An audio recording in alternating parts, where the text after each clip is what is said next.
మన ముకుందాలో Christmas and new year offer వీఏపై ఫ్లాట్ 10% తగ్గింపు. వివరాలకి సంప్రదించండి. నమస్కారం, సుమన్ టీవీకి స్వాగతం. మౌని అమావాస్య రానుంది. ఈ మౌని అమావాస్యనే చొళంగి అమావాస్య అని కూడా అంటారు. ఏమిటి ఈ మౌని అమావాస్య యొక్క ప్రత్యేకత? ఈ రోజు పాటించవలసినటువంటి విధి విధానాలండి. ఈ విషయాలను తెలియజేసేందుకు మనతో పాటు ఉన్నారు ప్రముఖ జ్యోతిష శాస్త్ర పండితులు, శ్రీచక్ర పీఠ వ్యవస్థాపకులు బ్రహ్మశ్రీ ప్రదీప్ జోషి గారు మనతో పాటు ఉన్నారు. గురుగారిని అడిగి మరిన్ని విషయాలు తెలుసుకుందాం. గురుగారు నమస్కారం. శ్రీమాత్రే నమః. గురుగారు, అమావాస్యల్లోని ఈ చొళంగి అమావాస్య చాలా ప్రత్యేకమైనదిగా చెప్తారు. ఏంటి ఈ అమావాస్య యొక్క ప్రత్యేకత? శ్రీ గురుభ్యో నమః. శ్రీమాత్రే నమః.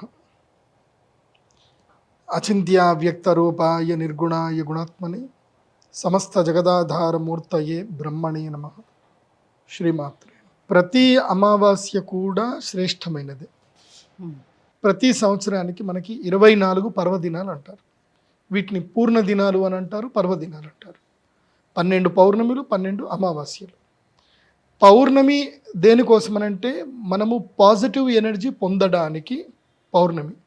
అంటే మనము భోజనం చేయడానికి ఎట్లాగైతే మనకు అనుకూలమైన కాలము, భోజనం చేయడం వల్ల ఎట్లాగైతే మనకు శక్తి వస్తుందో అట్లాగే ఈ యూనివర్సల్ ఎనర్జీ నుంచి, యూనివర్సల్లో ఒక ఎనర్జీ ఉంటుంది. ఆ ఎనర్జీ మనం పొందాలి అని అంటే మనకు పౌర్ణమి. సరే, అదంతుంది.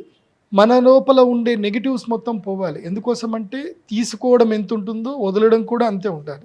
అయితేనే లైఫ్ బ్యాలెన్స్ అవుతుంది.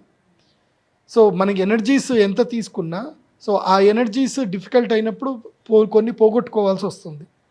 సో నెగిటివ్స్ మొత్తం పోవాలి అంటే అమావాస్య. పాజిటివ్ రావాలి అనంటే పౌర్ణమి, నెగిటివ్స్ పోవాలి అనంటే అమావాస్య.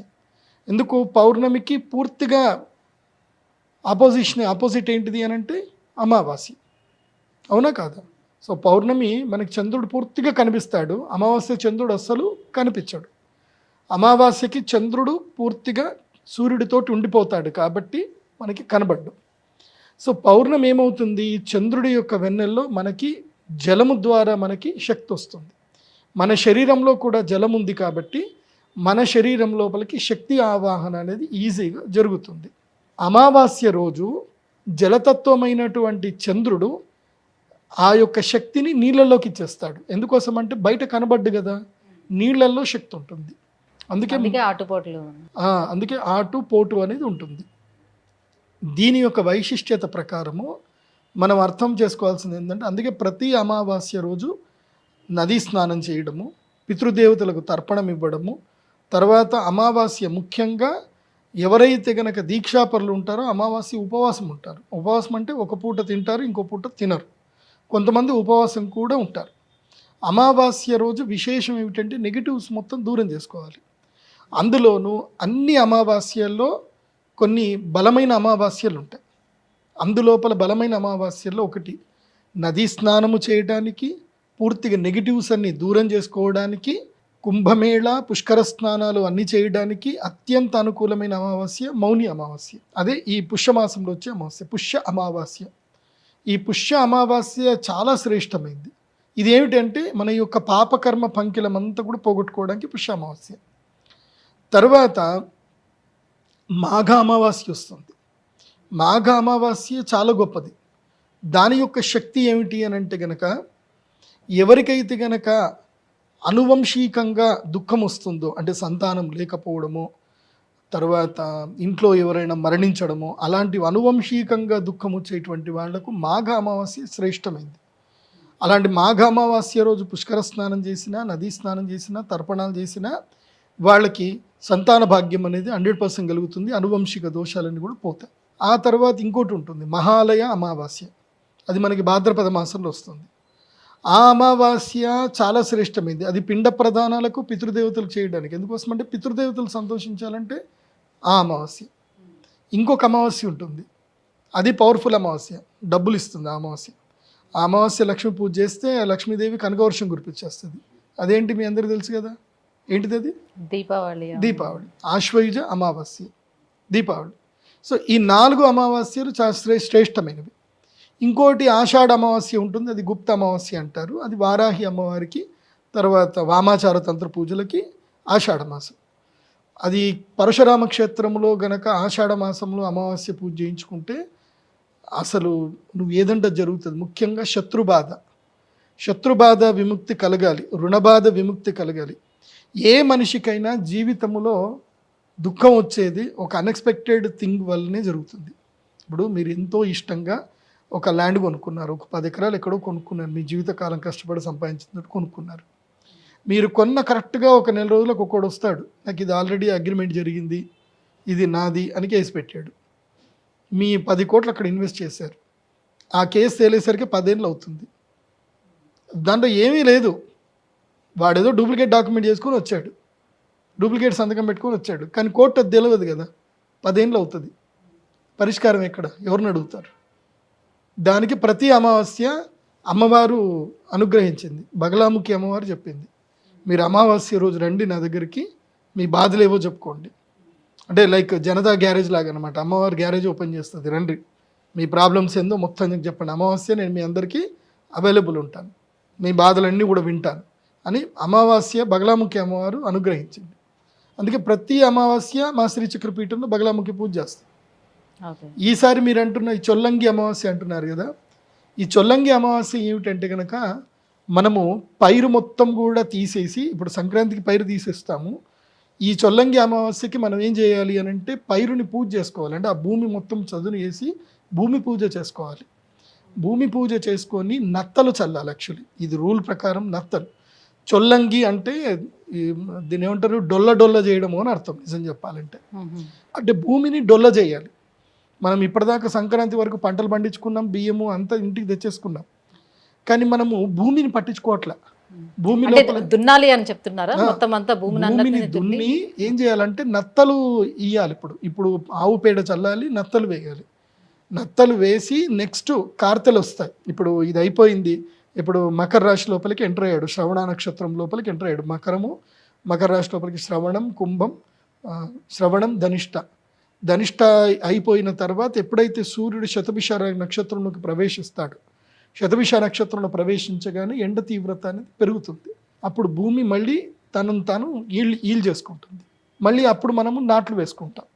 నాట్లు వేసుకొని కొన్ని రోజులు చూసేసరికి టకటక వర్షాలు పడతాయి, ఇంకా పంటలు చక్కగా పెరుగుతాయి. ఇది టైం ఏంటంటే ఈ చొల్లంగి అమావాస్య నుంచి మళ్ళీ మాఘ అమావాస్య వరకు భూమికి రెస్ట్ టైం అన్నమాట. ఇప్పుడు పంటలు వేయకూడదు, భూమికి రెస్ట్ టైం ఇది. ఈ టైంలో ఏం చేయాలంటే భూమిని మొత్తం కూడా వర్మీ కంపోస్ట్ చేసుకోవాలి. ఇది ఒక పద్ధతి. ఏది మన రైతుల ప్రకారం చూసుకుంటే. ఆధ్యాత్మిక ప్రకారంగా చూసుకుంటే ఒక మనిషి తన యొక్క ఆధ్యాత్మిక సాధనకు మౌని అమావాస్య చాలా శ్రేష్టమైంది. మౌని అమావాస్య నుంచి శివరాత్రి వరకు ధ్యానం చేసుకోవాలి, శివ పూజ చేసుకోవాలి, శివ దీక్షలు చేసుకోవాలి, శివ ధ్యానం చేసుకోవాలి. అందుకే ఈ మౌని అమావాస్య 144 సంవత్సరాల తర్వాత మహాకుంభమేళ వస్తుంది మనకి ఇక్కడ ప్రయాగ్రాజ్లో మహాకుంభమేళలో ఈ మౌని అమావాస్య వెళ్ళి స్నానం చేసిన వాళ్ళు అదృష్టవంతులు. ఇంకా వాళ్ళ యొక్క కర్మఫలం అంతా కూడా పోతుంది. ఇంకా 144 సంవత్సరాలంటే ఈ జన్మకి ఇక్కడనే వస్తుంది. మన పిల్లలకు కూడా దొరకదు అదృష్టం. ఇప్పుడు ఎవరెవరైతే పుట్టని వాళ్ళకి ఇంకా దొరకదు అదృష్టం. సో ఆ అదృష్టం మిస్ చేసుకోకండి, అందరూ కూడా వెళ్ళండి, మౌని అమావాస్య రోజు స్నానం చేయండి. మీరు ఒకవేళ కనుక ప్రయాగరాజ్ ఎక్కువగా క్రౌడ్ ఉంది, మేము వెళ్ళలేము, అక్కడ మేము ఏమైపోతాము అని భయం అనిపిస్తే మీరు ఏ పుణ్యక్షేత్రంలో అయినా సరే, ఏ తీర్థంలో అయినా, గోదావరి నదిలో కానీ, కృష్ణానదిలో కానీ, తుంగభద్ర కానీ, కావేరి కానీ, నేను ఈ శ్లోకం చదువుతాను. ఈ శ్లోకములో ఏ నదుల పేర్లు చెప్పానో ఆ నదులన్నిట్లోనూ కూడా మౌని అమావాస్య రోజు స్నానం చేయొచ్చు. అంతే పుణ్యఫలం లభిస్తుంది, గుర్తుపెట్టుకోండి. ఎందుకోసమంటే ఒక్క మౌని అమావాస్య రోజు సమస్త తీర్థముల యందు గంగాదేవి యొక్క సన్నిధానం పూర్తిగా ఉంటుంది. గంగా వరుణ దేవుడి యొక్క సాన్నిధ్యం ఉంటుంది, ముక్కోటి దేవతల యొక్క సాన్నిధ్యం ఉంటుంది కేవలం మౌని అమావాస్య. ఇది ఫిబ్రవరి 29వ తారీఖు. సో 28వ తారీఖు వెళ్ళి సిద్ధమవ్వండి.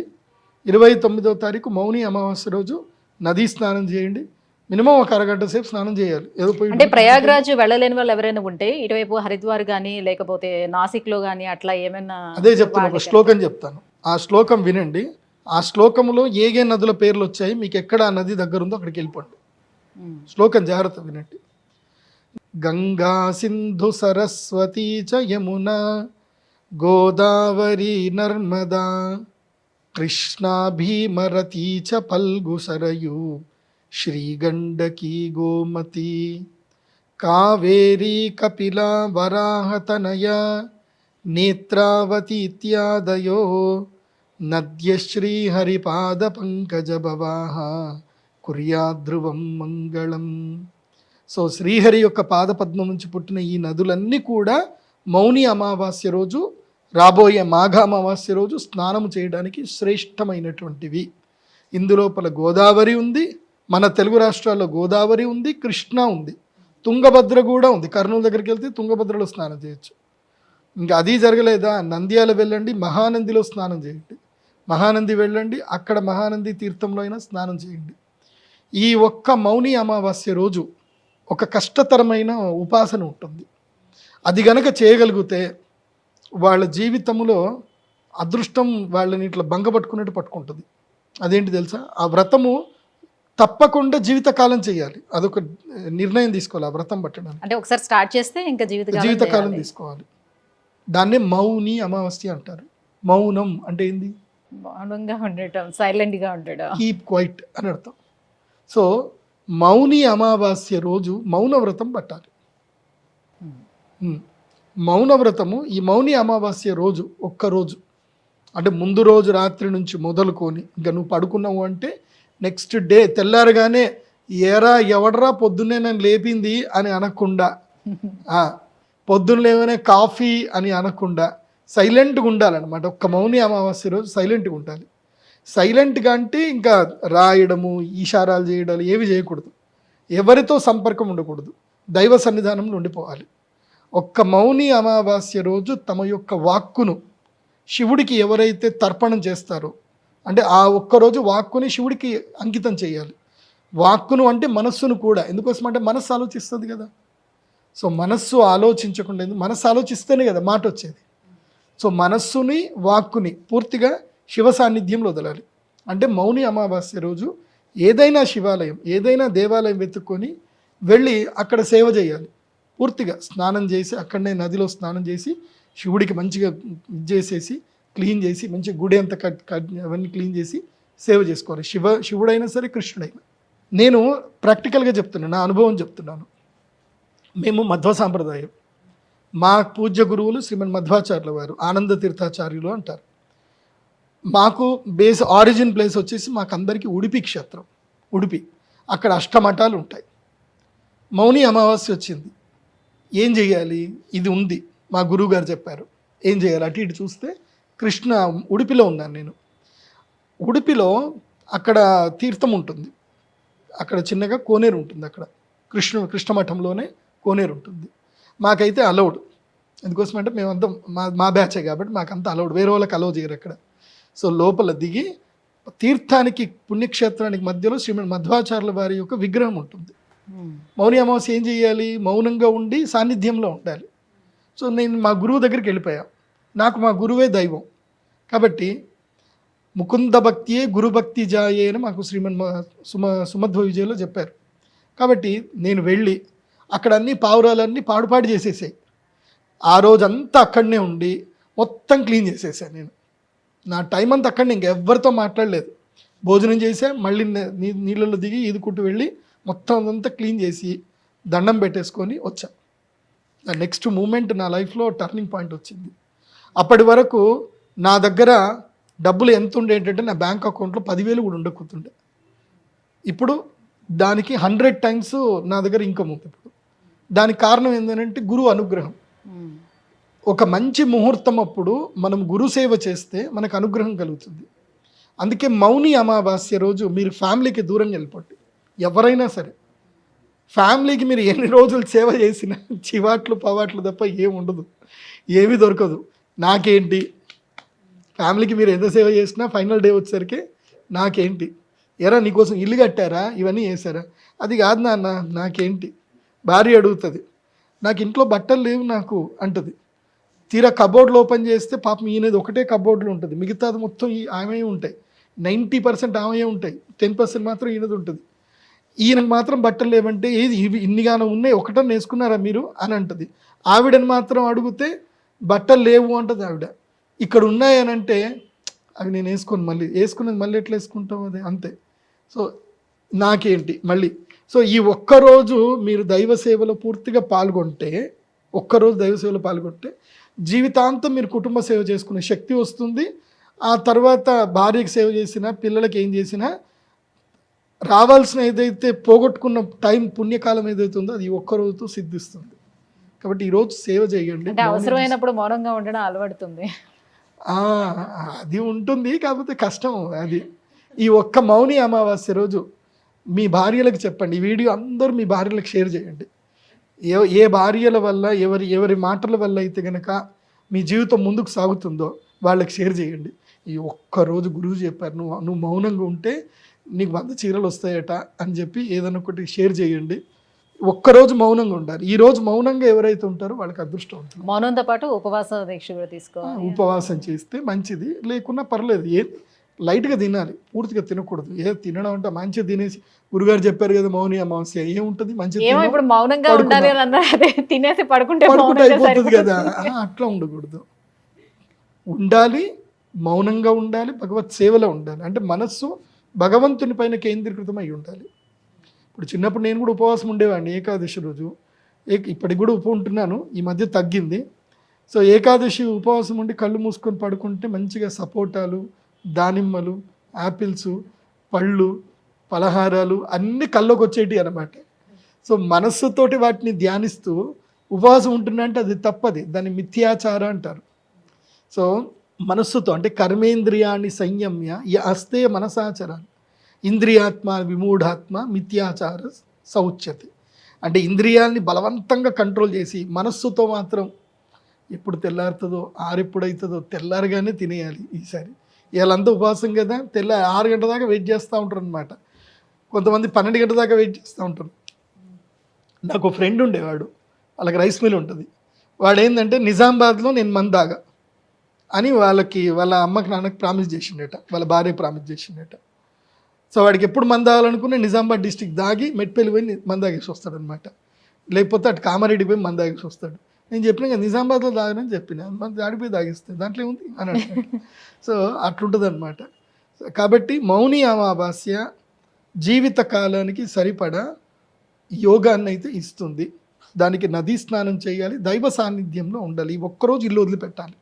వదిలిపెడితే మిమ్మల్ని ఏం వదిలిపెట్టాలో అవన్నీ మిమ్మల్ని వదిలేసి వెళ్ళిపోతాయి, ఏవి మిమ్మల్ని బాధ పెడుతున్నాయి.